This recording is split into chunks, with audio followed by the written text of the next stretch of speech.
Et la précision mathématique, c'est comme, j'appelle ça, mais alors j'aime bien maintenant, acupuncture de l'âme. C'est pas une acupuncture des aiguilles. Et j'ai vu en acupuncture qu'ils font extrêmement attention au millimètre près à l'endroit où ils mettent l'aiguille sur un méridien. J'ai l'impression qu'on est constitué. Bon, nous, on dispose d'un cercle et 360. Moi, je dis alvéole. J'ai l'impression que c'est une ruche. Une ruche avec des vibrations et des couleurs. Et des, voilà. C'est ça que. Voilà. La polémique ne m'intéresse pas, en fait. Je vois, après 38 ans d'astrologie, pratique, vous savez, vous connaissez pour pouvoir répéter tout ça,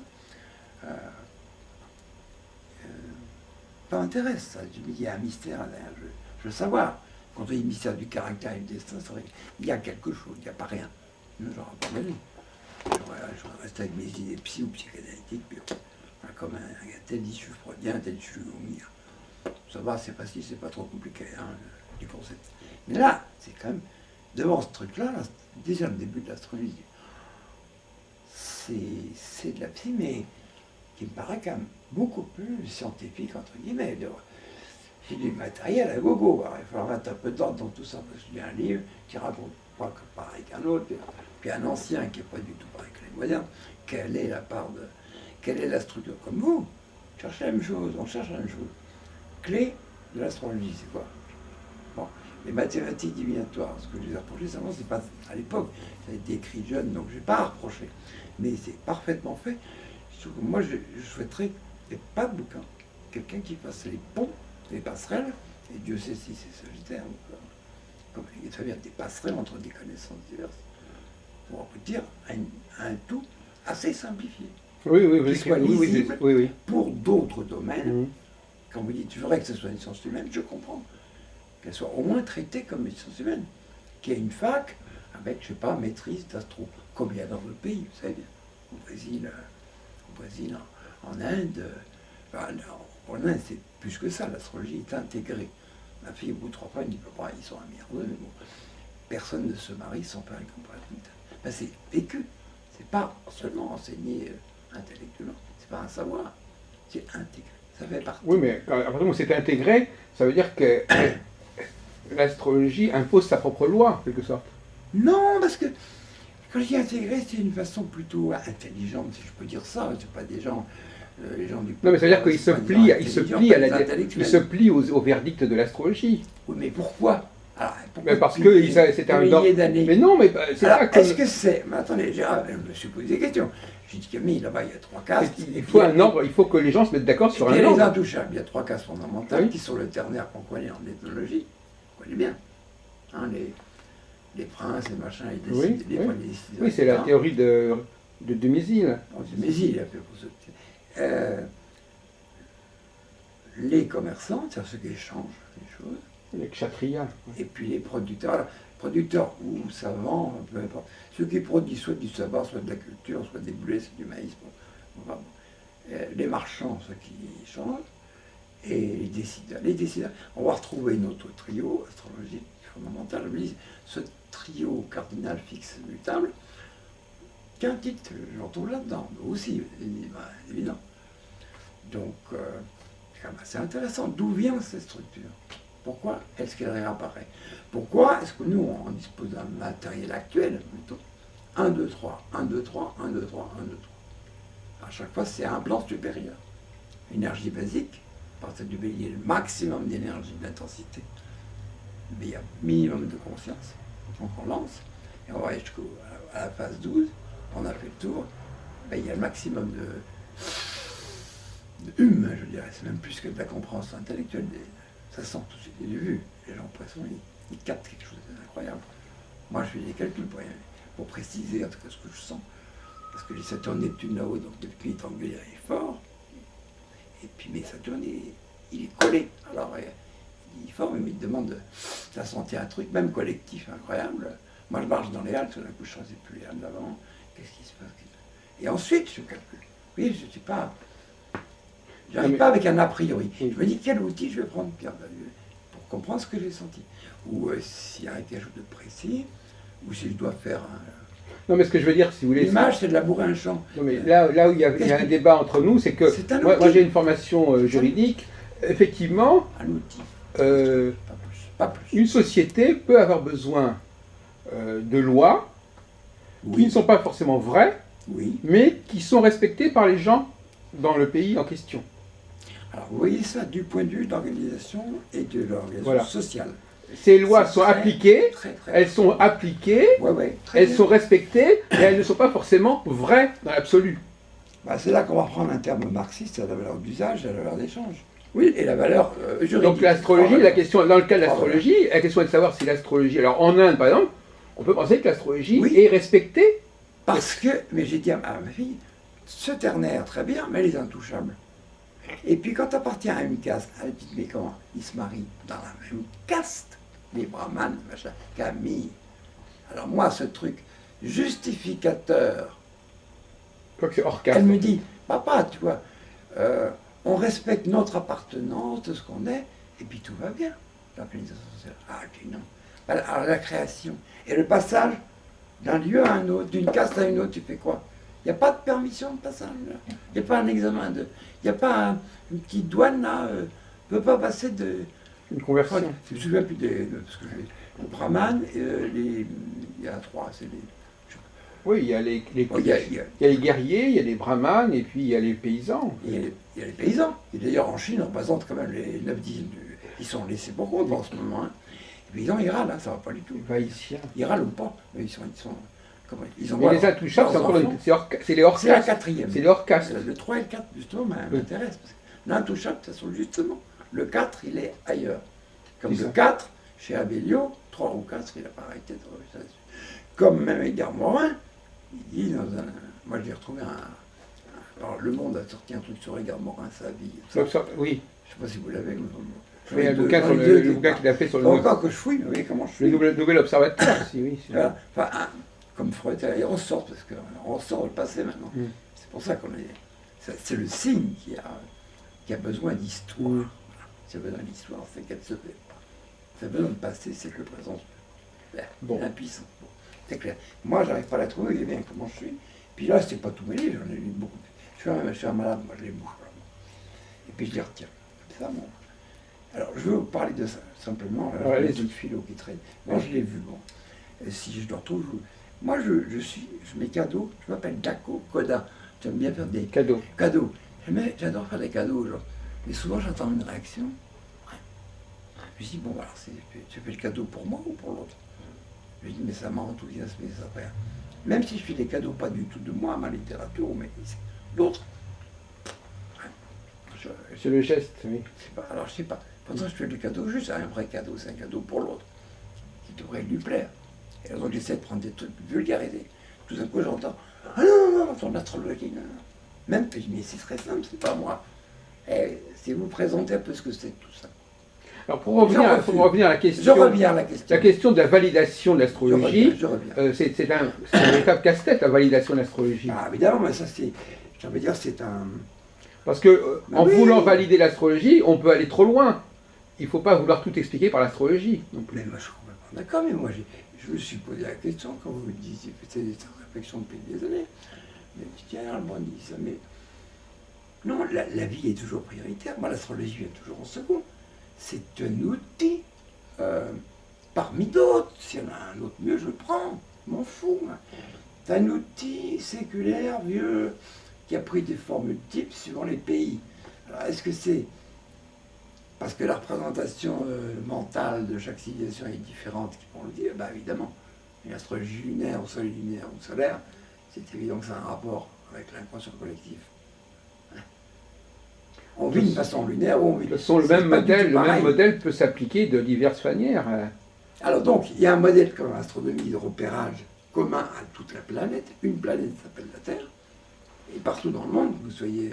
Moi, j'ai voyagé quand même un peu, par ma musique, que je sois aux États-Unis ou en Californie ou que je sois de l'autre côté, le soleil se lève exactement de la même manière. L'aube et le crépuscule, c'est à s'y méprendre. Seule la nature change, seul l'environnement. Voilà. Là, on n'est pas complètement dans l'astrologie. Non, mais justement, le point de repère de ce qu'on appelle l'aube, un soleil qui se lève à l'ascendant, c'est toujours le point de repère.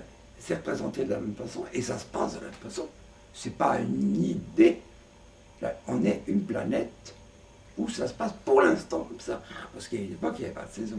C'est dû à l'inclinaison de la Terre. Il faut revenir un petit peu à la source. Oui. À la source. Et puis la Lune, on ne sait pas trop. Non, mais c'est l'inclinaison de la Terre. Apparemment, ça dépend de. Ça a été à cause de la Lune, je crois qu'il y a eu une interférence avec la. C'est une théorie, il y en a d'autres. Mais il y a eu, je pense, une collision, soit avec une autre planète, soit les Lune, qui a donné, à un moment donné de l'histoire, qui est vachement dur à retrouver, cette inclinaison de 23 degrés. Ouais. Bon, ce qui fait que nous, on a 4 saisons, mais je rigolais avec quelqu'un il n'y a pas longtemps. Elle dit au tropique, c'est assez différent, et à l'équateur, il n'y a pas. Et les jours et les nuits égales, il n'y a pas 4 saisons. Il n'y a pas 4 saisons. Il n'y a pas forcément le 4 saisons, en plus, il est dans l'hémisphère nord. Au pôle, on est emmerdé avec Placidus, parce qu'il n'y a plus rien, il n'y a plus de maison. Donc c'est un système qui est déjà se multiplie de lui-même. Et on va dans l'hémisphère sud, d'abord on ne voit pas les mêmes étoiles. D'abord, soit c'est tropical, soit c'est moitié latitude comme nous empérés, c'est-à-dire là où s'étaient développées nos civilisations, l'Australie, l'Afrique du Sud et l'Argentine. Pas par hasard quand même. C'est là que ça a pu se développer. Quelle que soit l'histoire des colonisations et autres. Bon, d'ailleurs, l'Afrique du Sud, son histoire, c'est pas celle de l'Argentine ou du Pérou, du Chili. Donc la question que je vous pose d'un point de vue pédagogique, je vous enseigne un peu en tant que professeur d'astrologie. Un élève en astrologie qui vous demanderait, Daniel Coby, qu'est-ce qu'on peut attendre d'un thème de naissance qu'est-ce que l'astrologue est capable de prévoir? Alors évidemment, d'abord, premièrement, expliquer après coup, c'est facile, évidemment. Hein. L'explication après coup. Mais c'est pour ça, moi je ne les montre pas, mais je les montre à mes élèves. Les grosses choses, les grosses prévisions. J'ai commencé à donner des cours en 1980. Après 6 ans d'études, et j'étais pas encore sur le mois. Là, j'ai commencé à donner des cours collectifs. J'ai fait 4 séminaires en France, avec des astronomes, des pendulomes. Moi, j'étais idéaliste. C'était à l'époque idéaliste pour tout le monde. Oui. Quoique c'était non, c'était le début de Golden Boy. C'est pour ça qu'en même temps, je faisais Ayalamsa. Ayalamsa et dilatation, je fais passer des trucs, pour moi, je pense, Neptune, Pluton assez chiadés, en étant, faisant des pochettes bien, les morceaux corrects, super construits, qui est dans le jazz et qui n'est pas du jazz. C'est par hasard que vous avez ouvert sur les degrés symboliques? C'est tombé comme ça. Mais regardez, bon là c'est extrémiste, mais bon... parce que là déjà ça va loin. Hein. Mais c'est ça qui m'a étonné, c'est pas possible que... Parce que j'ai essayé par exemple les degrés des médiums avec qui bossait Rodiard, ils ont fait ça en voyance, médium voyance. Les degrés Sabian. Les degrés Sabian. J'arrête pas mais j'ai essayé toutes ces méthodes. J'ai essayé Verneret, C21, Amadou, il va Mais est-ce qu'on est vraiment obligé d'utiliser les degrés en astrologie? Moi je vous ai dit, je sens, c'est le feeling, ça y a un feeling pour la recherche, que à force de monter des thèmes, que ce soit pour les consultes, ou ça pour la recherche, partout même. Et puis je mémorise, j'ai la chance de mémoriser les graphes. Et j'ai vu que c'était, je croyais ça normal, mais en fait non. Je mémorise je vais avoir 15 centaines dans ma tête de gens. Précis, hein, je les appelle tout. C'est marrant. Donc s'il y a un don pour ça, c'est que je suis fait pour ça, je ne me trompe pas trop. Qu'au moins, moi, je fasse pas ma petite merde dans mon coin. Et effectivement, je voudrais ensuite parler de ce qui se passe dans la réception. Comment on peut d'abord communiquer un petit peu ça en simplifiant, puis d'autre part, ce que vous dites très bien, comment est-ce que ça peut être validé sur un plan juridique, ou sur le plan des lois, ou sur le plan, tout simplement, comme me disait Amadou, sur le plan, si on avait ça pour l'orientation d'un jeune, et conseiller les endroits où il risque, il a plus de chances de réussir, par-delà les barrages, les passerelles de classe, ça serait quand même assez intéressant. Pour la musique, si on voyait... j'ai travaillé sur tous les grands musiciens, et je trouve quand même des constantes évidentes. Maintenant, ça ne veut pas dire que parce qu'on a des constantes qu'on va être un grand musicien. Alors, le rôle du milieu, de l'environnement, de ce que faisaient les parents, les grands-parents, de la lignée, de la génétique, parce que maintenant on apprend la génétique, ça va vite, hein, il y a des découvertes fantastiques en génétique, ils avancent. Hein. Le génome, etc., bon, l'ADN, l'ARN, machin, tout ce que... Et puis nous sommes tous porteurs jusqu'à des idées, vous le connaissez peut-être, comme des... Je l'ai, mais je voulais vous le passer. Quand j'ai lu un truc 3 fois, je vais le passer, moi. Pourquoi tombons-nous malades? Jean-Pierre Muyard. Jean-Pierre Muyard est un psychiatre qui était avec Guattari. Il a été analysé, c'est vrai, il s'intéressait un peu à beaucoup de choses. Il a l'esprit ouvert, c'est un taureau bélier que je connais. Et il bossait, c'est grâce à lui, avec Joël de Gravelaine. Il a fait des séminaires dans les Cévennes. Peut-être pour ça que je voulais faire un peu la même chose, hein, je continue. Et là, j'ai entendu ces fameuses cassettes de mes parents pour les soigner à la dépression de mon mère. Ben bon, j'écoute ça, je suis quand même sur le cul. Ça n'a rien à voir avec des psys. J'ai fait des psychothérapies. Mon père envoie en psychothérapie à 18 ans parce que je fais le club isomorphique et je fais 100 km en taxi. C'est un coup de rien. J'ai venu sur un US exact, je m'amuse. Quand je suis fou, je suis fou. Mais sinon, je suis très sérieux. J'ai les deux. Vraiment, les gens ne comprennent pas, ils regardent que le fou. Le fou, le lendemain, est rentré. C'est la même chose. Mais ce que vous m'avez dit, c'est la même chose. Ça fait penser à, est-ce que l'astrologie ne vient pas pour justement expliquer qui vous êtes, à vous et aux autres? Oh, bah, une partie, oui, bien Parce sûr. que justement, oui, il y a une appétence de décodage, de déchiffrer, comme un roman policier. Je vois une bonne série avec notre ami à la pipe, il s'appelle Maigret. Quel que soit le Maigret incarné, parce qu'il est plus ou moins bon. Bon. Avec Bruno Kremer, l'acteur principal. J'aime bien. Il y en avait un hier soir. Ah, mais je ne regarde plus la télé. J'ai arrêté. Ouvrez les yeux. Oui, il y a eu beaucoup d'acteurs. Il y a eu Jean Gabin, il y a eu Richard, il y a eu Harry Bor. Je ne regarde plus, mais je l'ai regardé avant. Je ne regarde plus parce que je l'ai regardé. Et comme on disait en 68, ouvrez les yeux, fermez la télé. C'est vrai que... Mais on ferme la télé, on est en panne de ce truc-là, qui est quand même une relation avec le monde extérieur. Bon. Et là, depuis, cette relation de lutte avec le monde extérieur fait avancer sur un autre plan. Bon, ben, ça va être... Puis ça va revenir. Quelquefois, j'écoute la radio, puis je me dis... Si vous voulez, là où la discussion... On va dire, là, je reviens, je fais les bouclettes tout le temps. Alors, je le sais, plus ou moins. Je peux rien... La question, c'est donc, de base... Pourquoi vous avez fait de l'astrologie? Moi, je crois que vous avez un petit peu répondu. Oui, à peut-être 15 ans, j'étais intéressé comme ça de moi-même, avant, histoire parentale, par le mystère de la vie. Quand je dis bêtement, quand les gens me répondent, vous allez voir un astrologue, oui, il m'a parlé de mon caractère et mon destin. Et moi, je me dis, après tout le truc compliqué qui est venu, c'est bien effectivement le caractère, le thème de base. Pour moi, c'est les potentialités virtuelles. Mais je ne peux pas parler des mots comme ça avec des gens qui vont rien comprendre. Caractère, qu'est-ce que c'est que le caractère? On a tous un caractère.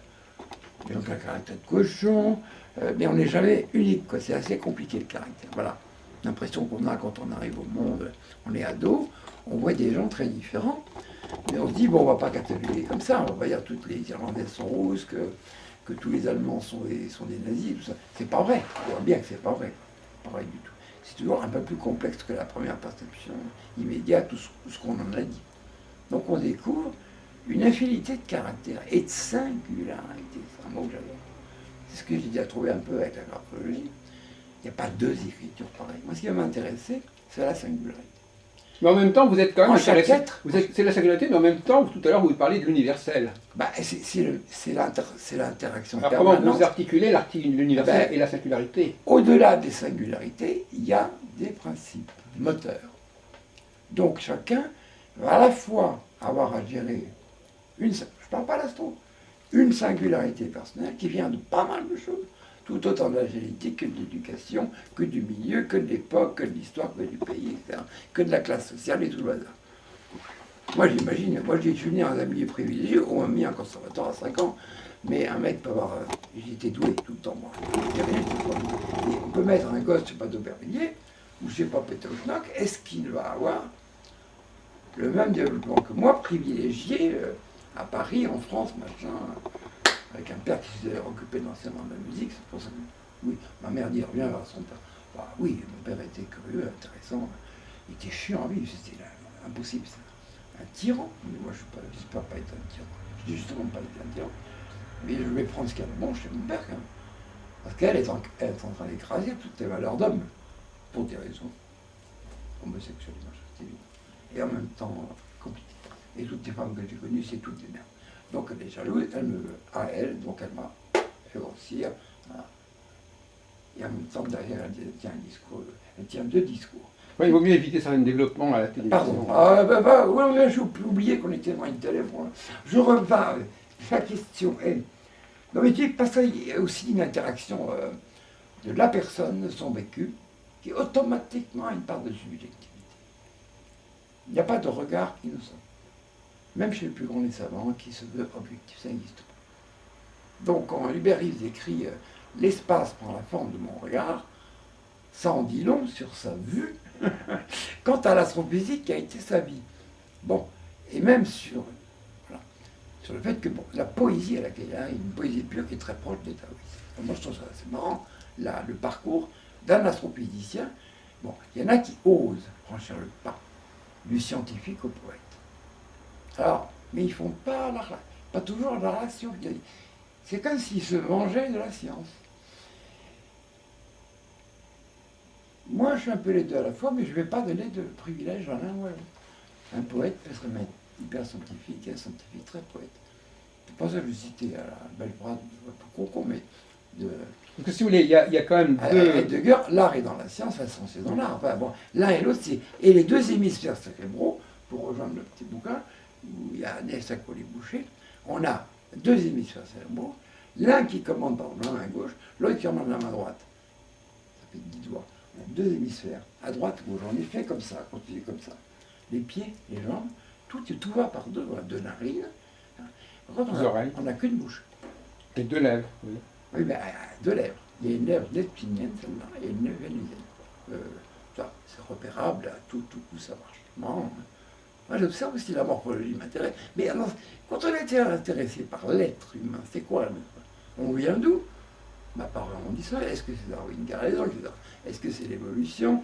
Est-ce qu'il y a eu un truc, comme disent certains barrés, moi qui m'amuse beaucoup, qui ça me plaît, parce que j'adore la science-fiction et le astronome, qu'on a été téléporté sur la Terre pour voir comment cette espèce pourrait évoluer, mais dans quel but et pourquoi? Ça sera assez marrant. Parce que comme, d'après certains, on vient des Pléiades. Hein, d'autres, on vient de Vénus. D'autres, les Martiens, ont joué un rôle terrible. C'est la merde. Bon, on a lu un peu tout ça. Comment est-ce qu'on peut raccrocher tous ces wagons pour en donner un aperçu structurable ou accrochable à ce savoir qui a l'air, lui, bon, assez. C'est vrai qu'il ne faut pas s'enfermer dans... Je l'ai fait, des fois, j'étais trop au fond dans la technique astrologique pour savoir, on va se battre 30 ans pour savoir quel est le bon système des maisons. On appelait ça en archi enculer les mouches. C'est une bonne expression, mes profs disaient ça. À un moment donné, si on parle trop de la brique qui n'est pas posée par vous enculez quelque part. C'est ça, c'est du travail. Justement, c'est ce qu'on veut éviter dans la division extrême du savoir actuel. Alors, quand je vois un astrophysicien qui se bat ou qui dit « Oh ben ça fait 25 ans que je suis cordiste, il y a des bouclistes », c'est-à-dire que le mec, 8 heures par jour, il travaille sur la théorie des cordes, et il sait à peine ce que font les bouclistes. Il y a deux théories de l'univers actuellement. Bon.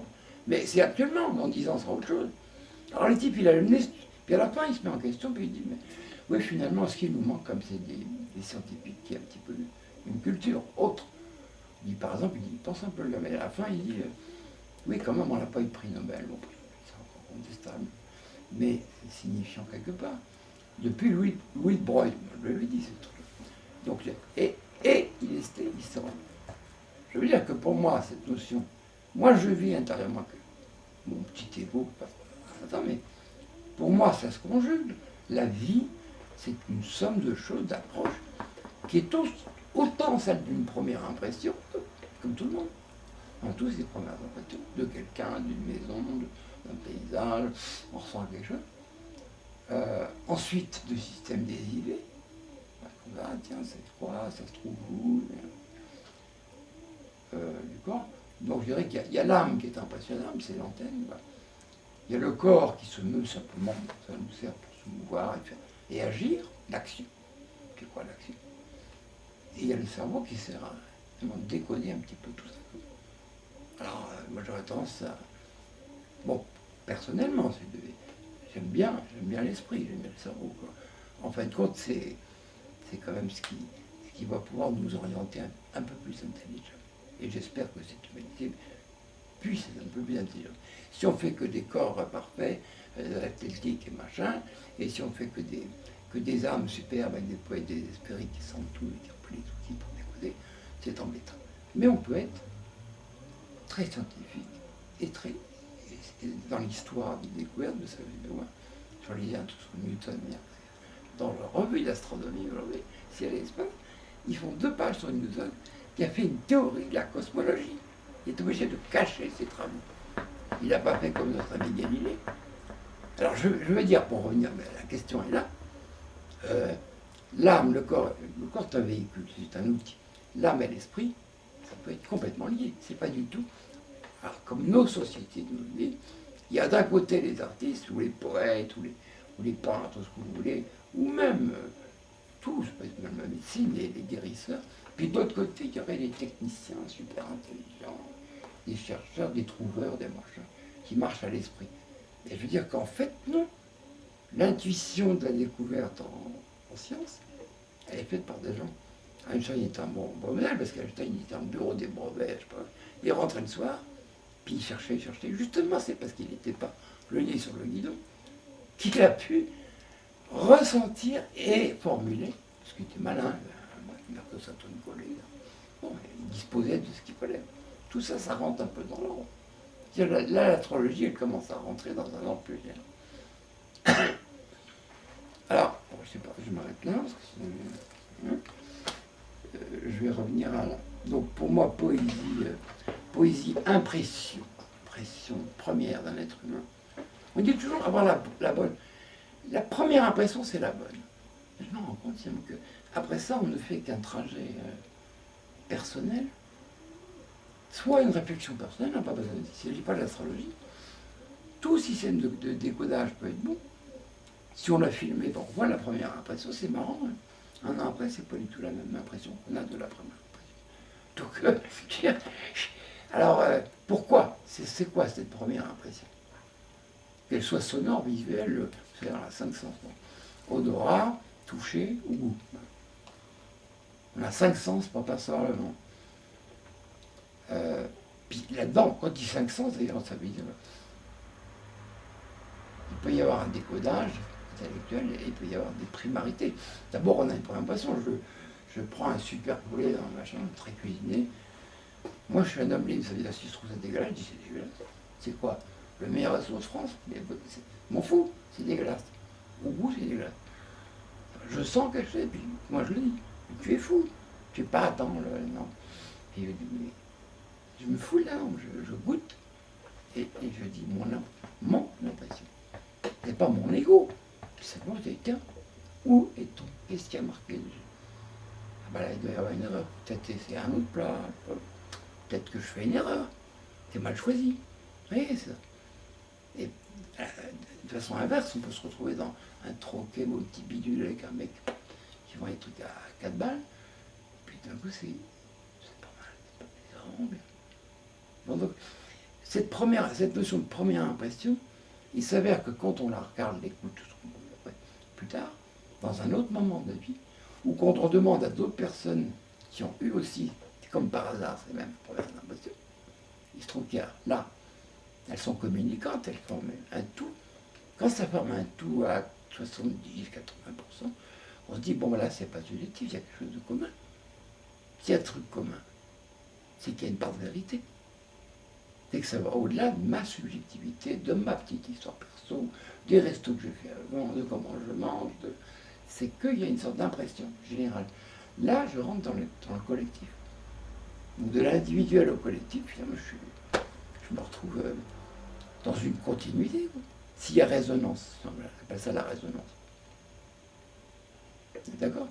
Je plaque un accord, et puis si je vois qu'il résonne un peu pareil dans différentes oreilles, oh ben, ça lui dit, tiens, c'est qu'il doit y avoir ce lien commun, cette structure commune, je touche quelque chose. Alors ça, c'est de l'appréhension, je dirais, par l'essence. Après ça, on peut se mettre à étudier, voilà, n'importe quoi. Comment poussent les arbres, d'où ça vient, la symbolique, surtout l'histoire de tout ça. Alors là, on va pénétrer le sens, puis souvent, il n'est pas toujours exprimé par des intelligences, des histoires académiques. Et alors, si on veut pousser un peu plus loin, on va chercher ailleurs, un peu partout, des spécialistes, parce que là, eux, ils ont passé par leur vie pour telle ou telle raison, on s'en fout, à chercher le sens plus ou moins caché. Et quand ces gens-là ont plus eu l'éducation académique, la caution des diplômes, des concours, des médailles, ce qu'on veut, quand ils ont été vraiment anthropologues, et puis qu'en même temps, je vois ce gars, il s'est un peu fait chier, il était par hasard dans le désert, hein, bah, il dit si, mais c'est pareil avec tout ça, je connaissais le président égyptien, et il passe 30 ans sur le continent mu. Mais qu'est-ce que c'est que ça? C'est quoi le continent mu? Avec une intelligence bonne, une technique bien développée, il était anthropologue, il se faisait un peu chier parce que répétait les mêmes choses.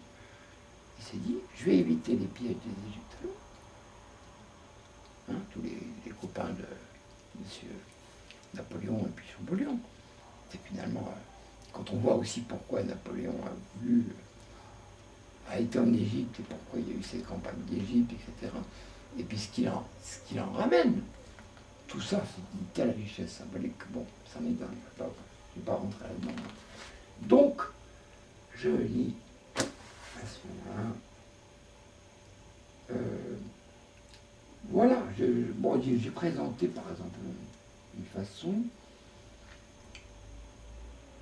de vivre pour un être humain depuis la première impression, le moment, l'instant, jusqu'à quelque chose qui va devenir soit de l'ordre de la durée, soit de la structure.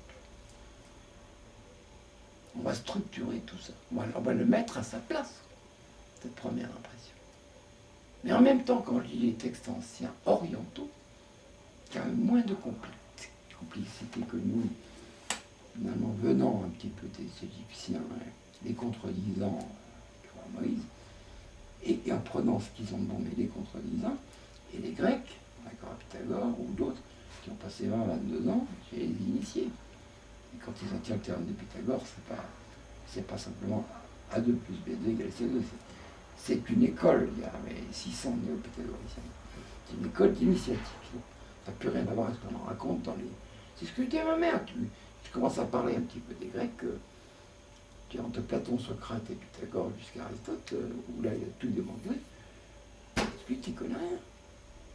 Tu connais rien. J'ai vu tes bouquins, les bouquins que tu as pu lire dans tes études, français, latin, grec, qu'est-ce qu'on t'a enseigné? Il y a à peine s'il y a une page sur ces gens-là pendant 3 siècles. Et en plus, ils étaient complètement hors de ce qui se passait en Grèce. C'était une guerre continue entre Athènes et Sparte. Je fume une clope si vous voulez, je vous le dirai un jour. Hein? Donc, ce savoir qu'on enseigne à des gens comme ma mère, bon, elle était 3 ans, je ne sais bien qu'elle s'est questionnée, elle est bac. Je devais arrêter, il faut dire, ça fait un scandale à l'immeuble, hein, je me bats.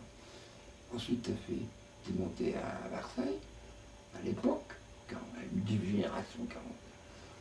Tu fais une hippocane, 2 cannes, qui était très bonne en philo, mais il n'y a pas de place en philo, c'est ça que t'aimais. Donc tu t'orientes vers la littérature, français, latin, grec. T'arrives, je crois, 2e dans un des 3 trucs. C'était bonne pour ce type d'enseignement. Ce qui ne veut pas dire grand-chose pour moi, on va dire un peu, mais pas grand-chose. Puisque Ravel, il a passé 3 fois le prix de Rome sans l'avoir. C'est une question de durée. Hein. Maintenant, on ne parle plus que de Ravel. Et d'aucun des mecs fils qui sortent de la musique conventionnelle. C'est ça qui me fait rire. C'est évident que Ravel, moi, il avait du génie inventif, c'est pas la peine. On ne va pas tourner autour du pot. De Gaspard de la Nuit à 33 ans, je tombe au trou pour un, moi, je sais qu'en piano solo, c'est avec Debussy, ils ont fait un travail de zinzin. Et Ravel particulièrement singulier. Debussy, c'est plus collectif, mais Ravel, c'est une singularité qui m'intéresse, comme Samson François. Et comme par hasard, Samson François, tout le monde l'attendait, c'était avant que je naisse, dans J'aimerais mieux le connaître, dans le Gaspard de la Nuit, qui paraît-il là, c'est des poèmes de Racine Bertrand, je sais pas quoi. Ça, il y a un décollage dans le 3e mouvement, c'est de la folie. Folie, c'est comme la 3e partie de la sonate de Clarinette de Beethoven. Tout d'un coup, il s'est fait en 3. Là, il a gardé le 3, parce que Ravel avait un côté très mozartien, il était très près des coutumes, et je ne sais pas si c'est pour jouer avec le regard des gens, qui lui permettait en tout cas de décoller et faire d'autres choses. Comme il a été connu et reconnu de son vivant, ce qui permettait d'aller au par cette connerie de boléro. Lui-même, il dit, bon, ils sont fous du boléro, j'ai juste rajouté, pris un joli thème, j'ai rajouté instrument. Ils sauraient qu'à l'écoute, c'est évident, ça sonne bien. C'est marrant. Puis le thème, il est bien, quoi.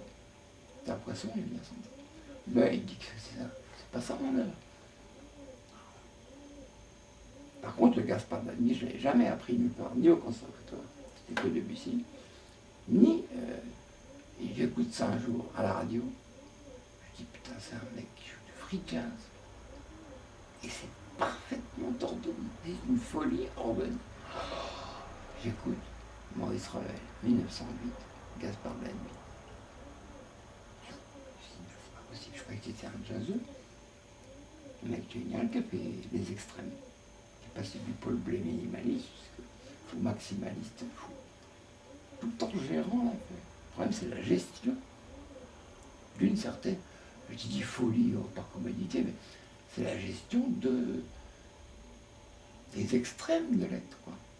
Soit ça commence par un petit thème, insipide, il y a le gibet. Alors le gibet, il refait une note, 4 minutes 50, et on s'emmerde pas. C'est pas possible. Ça, c'est tous les Américains, Terry Riley, machin, les répétiteurs américains, ils sont enfoncés. Ça m'amuse à 14 ans, une planète un peu. Là, c'est pas. C'est le gibet, c'est une note répétée.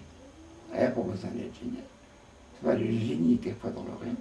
Le je ne sais quoi est presque un, et paf. Et après, ça passe à Scarbo. Alors là, il y a 9 minutes de foule. Donc il n'y a pas de plus difficile qui ait jamais été écrite, si bien qu'un Américain qui a peint la partition sur un niveau, sur 13 mètres de haut. La partition du Scarbo de Maurice. Puis même quand on l'a. Moi je l'ai eu dans les mains parce que je l'ai joué, très difficile, on se cassait la gueule avec Mamie Lanchot, qui est un pianiste le préféré de M. Marcel Solin, puisqu'il joue comme lui. Par contre, moi je sais que je l'intrigue beaucoup plus parce que je ne joue pas comme lui. Donc il me dit, ah, j'ai toujours du plaisir à écouter. Mais point de vue technique, t'as fait mieux. C'est pas la technique et le feeling, c'est la même chose. On a la technique de son feeling, on a le feeling de sa technique. Tout ça, c'est une sorte de cohabitation étendue. Tout est dans tout. Tout est bon. Le problème, si on dit ça, il ne faut pas trop cafouiller parce qu'il y a des structures. Donc, il faut respecter quand même les structures. C'est complexe. Je crois qu'on vit une époque très intéressante. Et si le mot d'interdépendance du rien au tout, c'était dans les textes de tout, une évidence.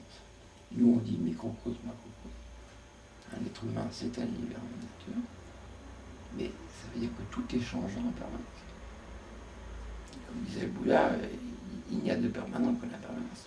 C'est pour ça que le mot instant d'éternité, éternité, instant de ma fille, me parle et nous parle à tous les deux. On est en quête de la même chose. C'est pour ça les caractères, les comportements, etc. On se fait avoir par ça, c'est les jeux de la vie. C'est ce qu'il y a derrière. C'est la quête de chacun qui est importante. Ça, la vie, tout ça, le moine, machin, l'âge, peu importe. Moi, c'est ce que j'ai personnellement vécu. J'ai pas regardé tellement les gens, leur âge, leur forme, leur classe sociale, machin, je m'en fous d'eux. L'intérêt, c'est si ils recherchent ces différentes et multiples, il y a infini, quoi. Choses qu'on ne voit pas avec les sens. Les cinq sens, c'est quand même très limité. Très limité. On a aussi parfois des intuitions incroyables. Et quelquefois, on les voit plus ou moins vérifiées par un décodage.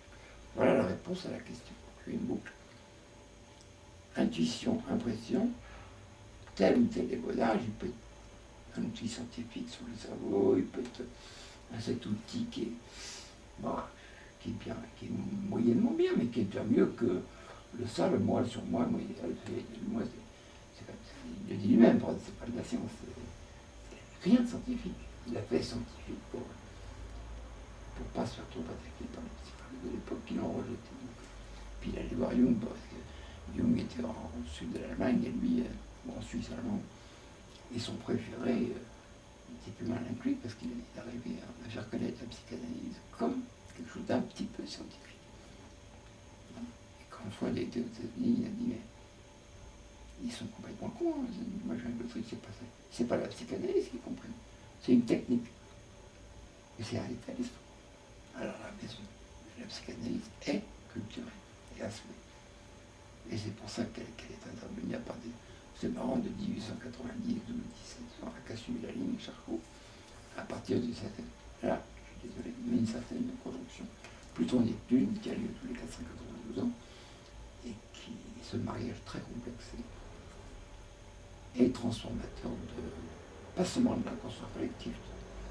Vous faites 1892 moins 492, à peu près, parce que ça change, mathématiquement, peu importe. Ça, c'est la technique de vitesse. Mais c'est le symbole qui est important.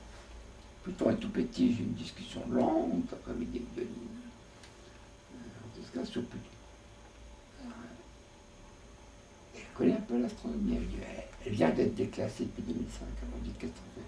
Oui, c'est une petite bille, finalement de plus en plus petite. On s'aperçoit de 1800 km avec Charon, côté 1200 km. Alors pourquoi on la prendrait? Puisqu'elle fait partie des Neptunoïdes. En plus, elle est une orbite qui ne va pas du tout.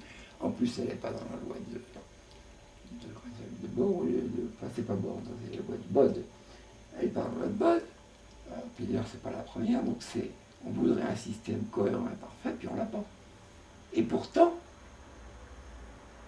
Pluton, c'est pas un nom gratuit, il se découvre en 1930, au moment de la grande crise de 29, au moment de la plutocratie, au moment de tous les symboles qui sont accrochés à l'argent, chez Pluton, aux choses secrètes. Alors ça va être les années 30, la découverte de la bombe au plutonium, pas seulement là. Et puis ce fameux Thanatos, même dont parle Freud, en 1929, les incitations des écrits 29. C'est quand même extraordinaire. L'avenir de l'illusion, c'était 27, mais celui-là, moi, il ne m'a jamais quitté. Les incitations. J'ai écrit un grand psy que j'ai connu, j'ai une psychanalyse avec lui, et on parlait de Mozart ensemble. Tout le monde n'avait pas envie de parler. Il a écrit un bon bouquin, ça s'appelle Les Visiteurs du monde. Il parle un peu de Mozart, un peu de Beethoven, un peu de Rimbaud. Lui, là, c'est l'explication par la psychanalyse. Il est très intelligent, c'est Alain Mijola, pas un inconnu. C'est un grand freudien, directeur de l'histoire de la psychanalyse, qui a écrit beaucoup de livres, qui prend quelques risques, moi, le professeur Tauroy, ça m'a bien. Je n'ai pas pu avoir son tel, la parole lui donne. Il dit, Freud, je ne vais pas entendre parler. Bon, j'ai dit, écoutez, Jung envoyé à Freud 100 lettres pour dire de monter le thème horaire. Et jamais Freud l'a fait. Et pour cause. Freud, c'est Taureau Scorpion, et l'autre, c'est Lion là-dessus. Évidemment que Jung était beaucoup plus ouvert, intelligent. Moi, je sais que j'ai le croix-Lion, le cas fixé par le soleil ascendant et par le dessus des vies antérieures et antérieures. Donc je vais vers le berceau, moi c'est ça que je cherche. Je vais Uranus très fort. Mais le berceau, c'est Uranus Saturne, c'est le passé et l'avenir. Et puis la résultante, c'est l'instant. C'est pour ça qu'il y a beaucoup d'erreurs en ce moment sur les gens qui croient vivre l'instant, qui vit l'éternité, pas du tout. L'instant n'est que l'instant de la richesse ou la pauvreté de leur éternité. Donc l'instant, c'est quelque chose de toute façon d'insaisissable qui va être une sorte d'articulation du passé et du futur. Mais le futur est dans le passé. C'est pour ça qu'on ne peut élaborer une connaissance du futur à des gens que si on connaît un peu leur passé. Et c'est pas tricher que de questionner. Parce que moi j'ai la radiographie de quelqu'un, et faire une radio. Et puis lui, il a les vaisseaux sanguins, les tissus, la chair. Je ne peux pas savoir ça. Quelquefois, j'ai des mamans en voyage. Je sais, bien sûr. Sinon, c'est ça qui m'amuse, c'est un mandala. À des moments, je décolle. Et quand je suis avec quelqu'un, je décolle à moitié. Quand je suis tout seul sur un thème, j'arrive à dire. C'est pour ça que je prépare bien. Je sens. Et ce que je sens, c'est vérifié. J'ouvre la porte déjà. C'est comme si c'était ça. J'ai la voix au téléphone avant et je sais que à quelques secondes de voix, je monte le thème ensuite. C'est exactement ce que j'ai senti. Au niveau des énergies, même les plus simples. Revenons à une certaine simplicité. J'ai envie de dire que la complicité, après ça, de soumettre tout ça, de tout ça, qui est très simple. Je vous ai dit au départ, cardinal fixe mutable. Ah, vous aimez bien, moi aussi j'aime bien les structures de base. C'est quoi la base de la pyramide? Si on n'a pas la base, on ne peut pas monter. Comme un architecte ne peut pas monter au sommet. Il faut que la base soit bien claire. Donc ce travail d'historien est obligatoire. L'histoire va nous dire comment tout ça, ça s'est passé, agrégé, puis quand. Est-ce que c'est dans l'inconscient structurel, collectif, ou est-ce que ça fait partie justement d'une imposition cosmique? Qu'est-ce que ça trimballe tout ça? Le rapport entre cosmos et société, entre le 3 et le 4. C'est beau, on peut s'amuser avec l'éternel tant qu'on veut, mais sur Terre c'est le loi éternelle, donc c'est un peu le bordel. Donc l'application de modèles cosmiques, soit dire qu'il y aura un ordre, mais il n'y a pas d'ordre dans le cosmos, c'est ça le problème de l'astrophysicien retrouvé depuis 20 ans, que c'est un désordre total. Un qui a écrit Chaos et Cosmos, j'aime bien moi. Il y a des bagarres, il y a des trucs de fou dans l'univers, des galaxies qui se carambolent, des étoiles qui explosent, qui en génèrent multinès. C'est pour ça que c'est marrant de l'astrophysique. Il ne faut pas aller dans les profondeurs des techniciennes de chacun. Mais les principes même, c'est que tout ça, c'est pas du tout un ordre comme le croyaient les Grecs. Le cosmos, ça veut dire ordre. C'est pas d'ordre. C'est le bordel total, à tout instant, à tout moment. Il y a certains qui disent qu'il y a une comète en 2017 dont la queue passe assez près de la Terre.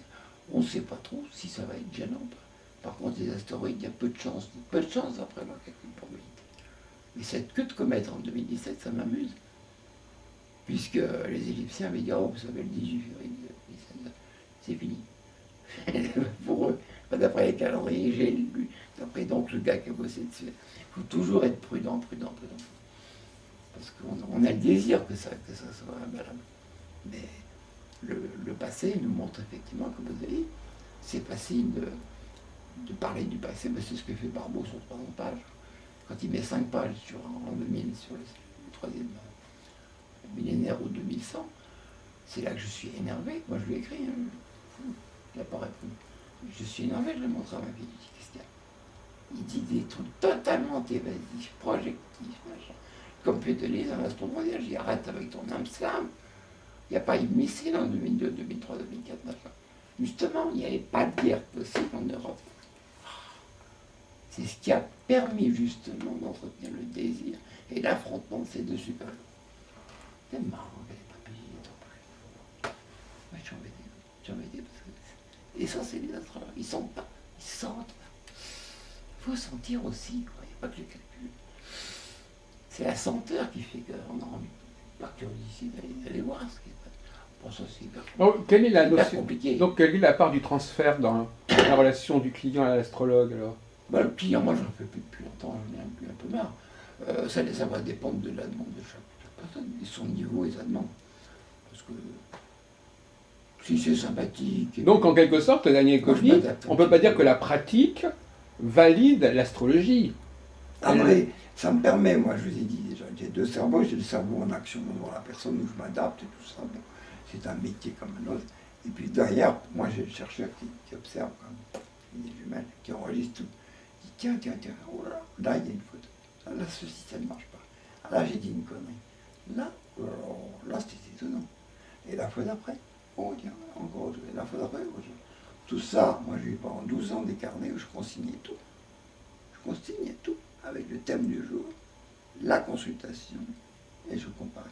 Alors, je fais le maximum pour vérifier la teneur de ce savoir, la validité de ce savoir. Je me sers d'un outil, je ne dis pas qu'il est parfait. Justement, je n'arrête pas de le regarder de A à Z. Il est loin d'être parfait.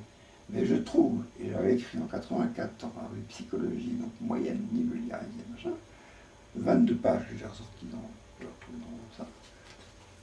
J'ai remarqué là-dedans. J'ai fait lire dans les tas de gens. Qu'est-ce que c'est? 84. J'étais pas encore très fort, j'étais en plein dedans, mais j'avais pas beaucoup d'expérience. Et j'essaie pas être trop. J'ai un style souvent, dans ce mot, un petit peu caricatural et rodant. J'essaie d'être assez doux et de faire comprendre pour les gens qui aiment la psy ce qu'était l'astro, quoi. Que sans dire, bon, voyez, c'est mieux que votre film, mais dire que j'aime les deux, mais, vous voyez, il y a une singularité là et là, qui est assez intéressante. Alors, je vais écrire un truc assez tempéré. Et là-dedans. Après, c'est des caricatures, je vois, comme c'est carrément. C'est un livre que vous aviez écrit en 90, qui était paru en 90 ? Ouais, 84, je l'ai écrit dans la revue Psychologie. Je l'ai amené à ma mère pour lui demander si c'était du bon français. Elle m'a dit rien, de toute façon, c'est un glaçon, cette femme, c'est pas une femme. Même toutes les femmes qui ont vu cette femme m'ont dit, mais c'est quoi, c'est un glaçon, c'est quoi, c'est ta mère. J'arrive en concert en 85, dans la radio ou ailleurs. Elle vient critiquer à la fin. Et les gens qui disent, c'est qui cette dame et qu'elle reste chez elle, c'est le mieux pas. C'est vrai, non, pourquoi ça déplace? Elle est double, ça va, c'est bien qu'elle soit double, mais il faut un petit peu d'unité quand même. Parce que vous êtes d'accord. Bien sûr que vous êtes d'accord. J'ai la réponse. Puisque vous êtes Sagittaire, vous faites le lien que le Mercurien ne fait pas. Castor et Pollux, Janus a deux têtes et il s'amuse. Ça l'amuse, lui.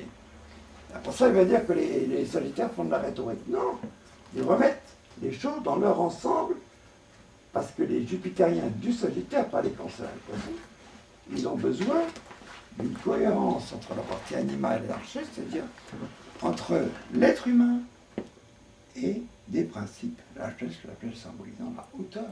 Est-ce qu'à votre avis, les structures... L'humain et le cosmos, voilà, la société et le cosmos.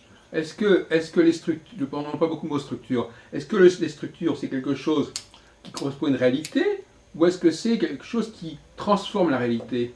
Les deux en général. Il y a la prise de connaissance de la structure, évidemment. C'est bien parce qu'il y a des tas de savants dans les tas de domaines qui commencent à mettre des structures. Moi, j'appelle l'autre mot. Il y a aussi certains philosophes scientifiques qui mettent des passerelles, qui utilisent quand même un point commun, parce que entre une phrase de Bouddha ou de Lao Tzu, ou de Horace, ou Platon, Socrate, on va trouver quand même une unité malgré la diversité, et c'est ça qui me plaît. C'était moins 173, c'était le 22 mai sur le calendrier. Il y a une concentration des trois planètes invisibles à 1 degré, c'est juste. Et la nouvelle lune à 2 degrés, à 28-39. Moi, ça tombe sur mon Jupiter, je suis assez content. Il y a une chance sur un milliard. Je m'amuse, bon. Parce que finalement, il y a... Pour avoir avancé... une unité dans la diversité. C'est ça. Mais justement, le rôle de la science, paradoxalement, la science a un rôle social. Parce que finalement, elle permet de mettre d'accord des gens. Elle crée un point de convergence entre les gens. Les sociétés ont besoin de points de convergence pour pouvoir exister en tant que société. Mais par exemple, vous voyez, la science, non, il y a la science de découverte de la C'est un ciment, la science est un ciment qui social. elle-même est vulgarisée, par exemple, dans des revues, je parle d'astronomie, parce que c'est pas loin de l'astronomie, mais si elle est espace, c'est typique, quoi. C'est là-dedans que je trouve d'ailleurs, ils sont en train de basculer, de changer, ils se posent des questions.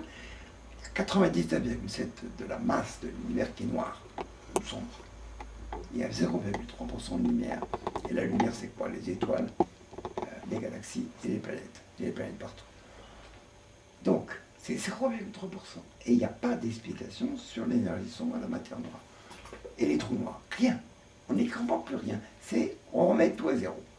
Mais ça, est-ce que les gens là, oui, ça, quand je parle de ça aux gens, là, il y a encore mieux. Encore mieux. Je ne bois pas, hein. Enfin, je ne bois pas.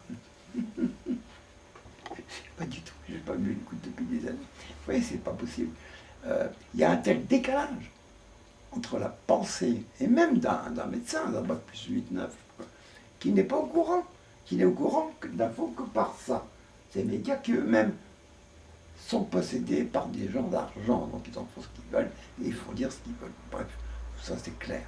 Alors les médias, il suffit, et de la pub, médias et pub, ça suffit à intoxiquer les gens pour les défaire ou les décoincer, les détourner du vrai savoir scientifique dans les labos. On va payer les gens en CNRS qui détournent des énigmes. Eux, ça les amuse. Eux, ils sont honnêtes. Ils n'ont rien à perdre ou à gagner. Ils ont un salaire, et puis on les paye, ils bossent. Ben, ils découvrent des tonnes de trucs qui mettent en question toutes les structures mentales, de conscience même de nos. Et ce décalage, il commence à être très fort.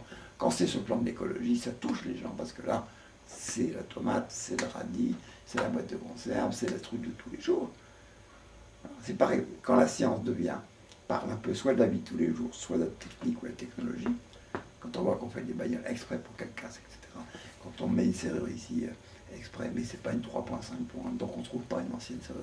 Mais au final, le paradoxe, c'est que la science dont vous parlez, la science dont vous parlez, elle évolue constamment. Mais science et technique, d'abord, il faut une différence, parce que la technique, c'est déjà ce qui se voit. C'est un IRM, une image de résonance magnétique. Même la technique aussi avance, elle change beaucoup. Elle avance à cause de la science. Mais, donc tout évolue. Donc comment expliquer que quelque chose puisse avoir une valeur absolue parce que justement ça bouge? Mais tout est en mouvement. Voilà, c'est ça. Bah, tout, même le donc vivant, la validité scientifique elle-même est toujours remise en question. Complètement. La science est elle-même métamorphose. Donc qu'est-ce qui justifie la science si effectivement elle est elle-même vouée à l'évolution? Elle cherche à comprendre Alors, si c'est les sciences extrêmes, de l'infiniment petit, l'infiniment grand, là ça met tout en question, y compris Dieu et même le Big Bang. Donc là on n'est plus là. Eux ils ont 40 ans d'avance. Ils ont des pensées philosophiques dues à ce qu'ils ont découvert, qui sont complètement zinzin, qui rejoignent de la science-fiction. Les gens ne sont pas du tout. Pour eux, la science c'est le quotidien, ce qui va servir. Une bagnole, un gadget, c'est pas un gadget, un truc comme ça. Puis avant c'était le Minitel, avant c'était le téléphone. C'est comme le passage à l'écriture a provoqué un changement complet, puisque au lieu d'avoir diffusé à 500 000 pages ou 1000 manuscrits pour les moines qui étudiaient, ou les gens de pouvoir qui demandaient aux moines, etc., d'où association clergé et église, c'est parfait, l'ordre social était maintenu. Entre l'aristocratie et le clergé, et puis qu'est-ce qui restait? Le bon peuple, 99,8% des gens, on pouvait leur faire croire n'importe quoi.